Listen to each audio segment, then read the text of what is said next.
say in 1929, through the intervention of a friend of mine, common friend, who asked Mr. Gandhi to see me, you see. And so Mr. Gandhi wrote to me saying that he would like to see me. So I went and saw him. That was just before going to the Round Table Conference. And then he came to the second Round Table Conference. Didn't come for the first. And he was there for about 5-6 months. And there, of course, I met him also and faced him also. You see. Then, once thereafter, he also, after the signing of the Pune Pact, you see, asked me to come and see him. So I went to see him. He was there in jail. You see, but that's all the time that I have met him. But I always say that as I met Mr. Gandhi in the capacity of an opponent, I have a feeling that I know him better than most other people because he had opened his real fangs to me, you see, and I could see the inside of the man. You see, while others who generally went there as devotees, you see, saw nothing of him except the external appearance which he had put up as a Mahatma, you see. But I saw him in his human capacity, the bare man in him. And so I say that I understand him better, you see, than most of the people who have associated themselves with him can say. Now how would you sum up what you found in him? Well, I must say at the outset that I feel quite surprised, you see, at the interest which the outside world, Western world particularly, seems to be taking in Mr. Gandhi. I cannot understand that. You see. So far as India is concerned, he was, in my judgment, you see, an episode in the history of India, never an epoch maker. Gandhi has already vanished from the memory of the people in this country. His memory is kept up because the Congress party annually, you see, gives a holiday either on his birthday or some other day connected with some event in his life, and has a celebration every year going on for 7 days in a week. Naturally, people's memory is revived. But if these artificial respirations were not given, I think Gandhi would be long, long forgotten.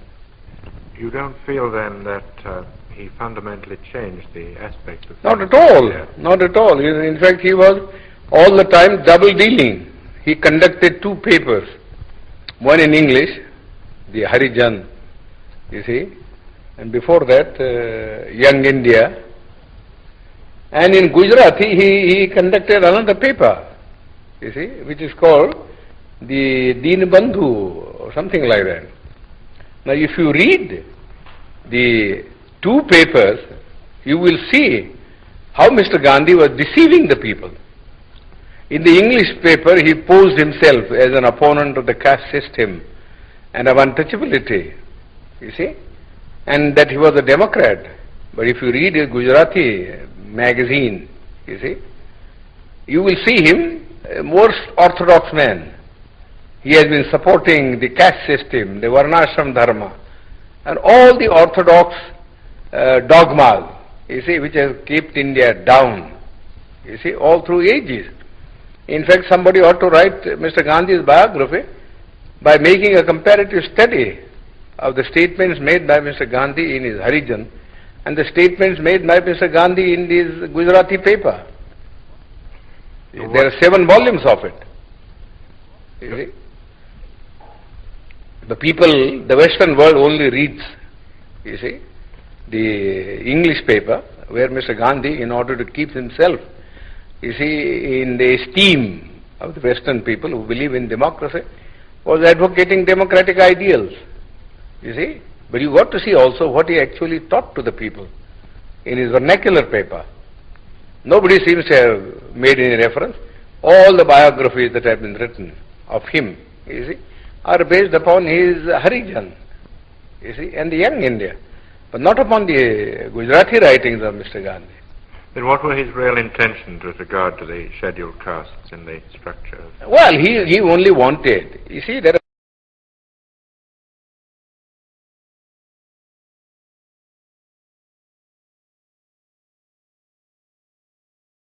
Mr. Gandhi. Then what were his real intentions with regard to the scheduled castes in the structure? Well, he only wanted, you see, there are two things about the scheduled caste. We want untouchability to be abolished, you see, but we also want, you see, that we must be given equal opportunities, you see, so that we may rise to the level of the other classes. Mere washing off of untouchability is of no consequence. We have been carrying on with untouchability for the last 2,000 years. Nobody has bothered about it, you see. Nobody has bothered about it. Yes, there are some disabilities which are very harmful. For instance, people can't take water, and people can't have land, you see, to cultivate and earn their livelihood.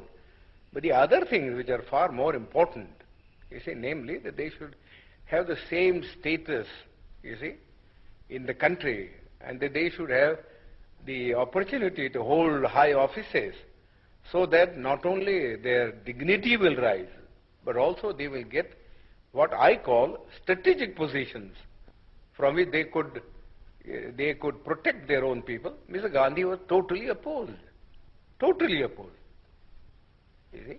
He was content with things like temple entry. Temple entry, that was all the thing that he wanted to do. You see?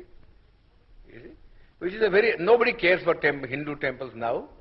The untouchables have become, you see, so conscious of the fact that temple going is of no consequence at all.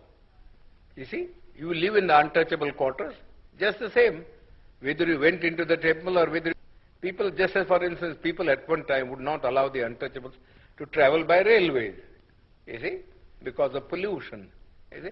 But now they don't mind, because the railways won't make any separate arrangement. But because they travel together in the train, it doesn't follow, you see, that their life in the villages vis-a-vis the Hindus has in any sense changed, you see. Whenever the Hindu and the untouchable alights at a railway train, you see, they assume their old robes, you see. So you would say Gandhi was an orthodox Hindu? Yes, he was absolutely an orthodox Hindu, you see. He was never a reformer, you see. He has no dynamics in him, you see. All this talk about untouchability was just for the purpose of making the untouchables drawn into the Congress. That was one thing, you see. And secondly, you see, he wanted that the untouchables should not oppose his movement, you see, of Swaraj. You see, I don't think beyond that he had any real motive of uplift, you see. He wasn't like Garrison in the United States, who fought for the Negroes.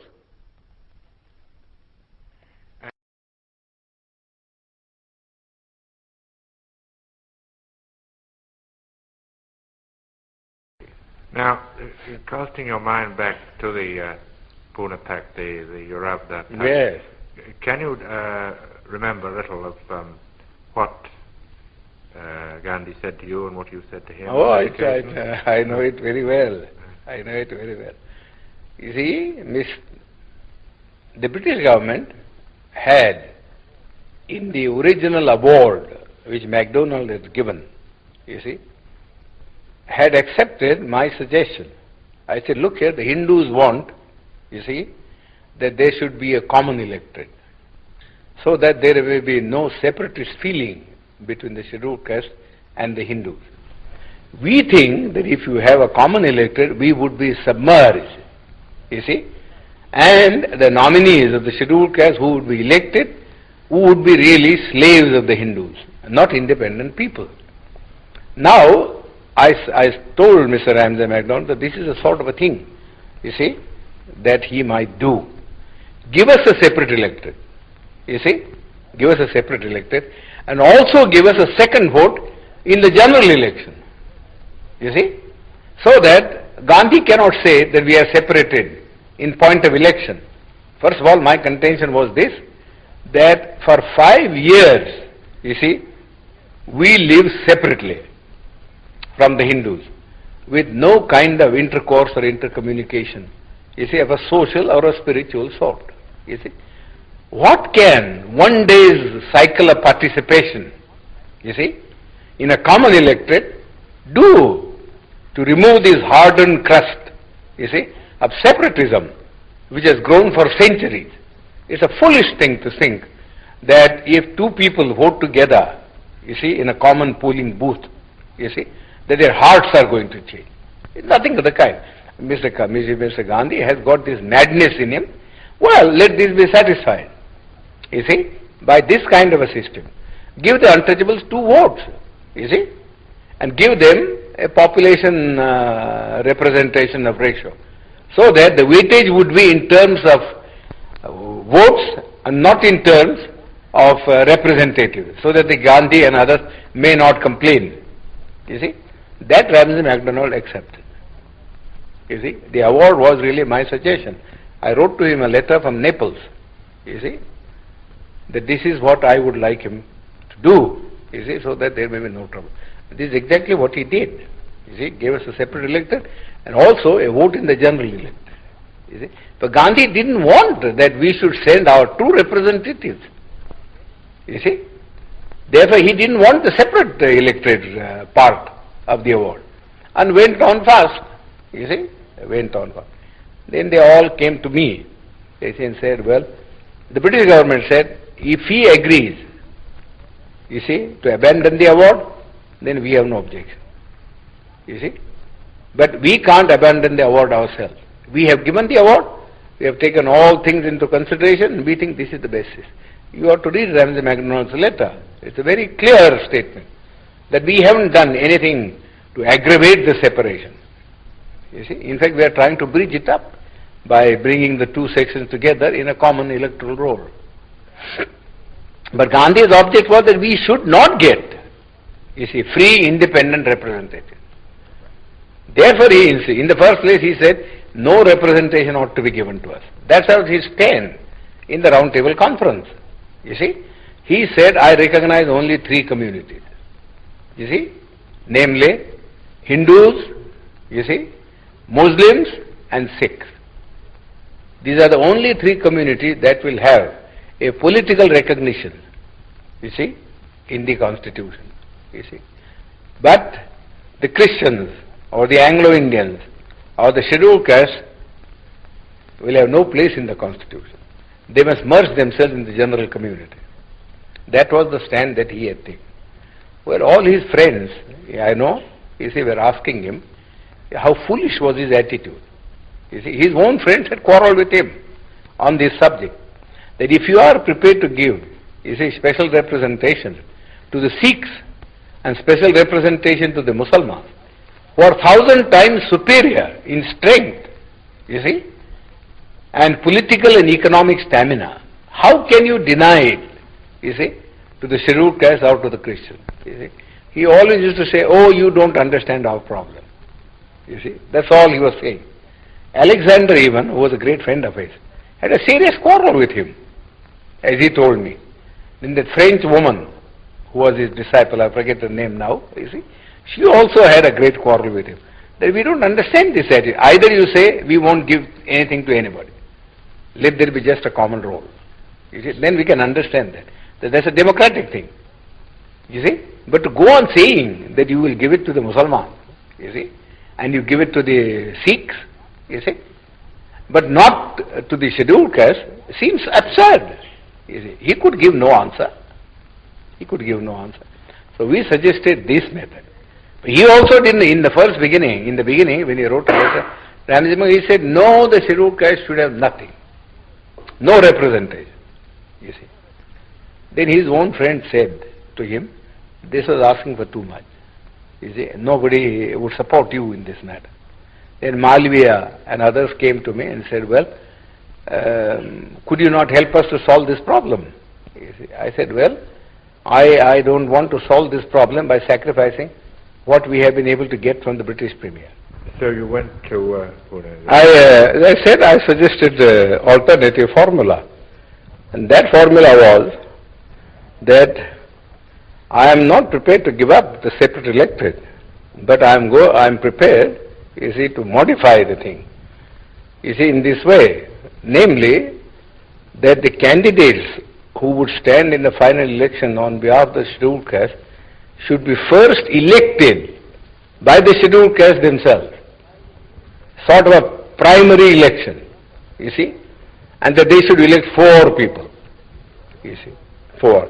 And the 4 then should stand in the general electorate, you see, and let the best one come, you see, so that we get some assurance that you don't put up, you see, your own nominees, you see, but that we do get people who will express our voice in the parliament. That Mr. Gandhi had to accept, so he accepted that. You see. Of course, we had the benefit of it only in one election, in 1937. You see. There you will see that the Federation swept the poll. Gandhi was not able to get a single candidate of his party elected. Well, did he bargain very hard at the end of his fast? Oh, of course. He bargained and bargained. I said nothing doing. You see. I am prepared to save your life. You see. Provided you do not make hard terms, you see. But I am not going to save your life at the cost of the life of my people, you see. This is too much. How much I have labored, you see, in all this, I know very well. And I am not going to sacrifice your whim, sacrifice our people's interest, just for the sake of satisfying. Yours is a whim, you see. How can one day's common election alter the situation? Simply cannot alter the situation. So really he worked entirely as a politician. As a politician. He was never a Mahatma, and I refuse to call him Mahatma. You see, I've never in my life called him Mahatma. He doesn't deserve that title. Not even from the point of view of his morality. You see.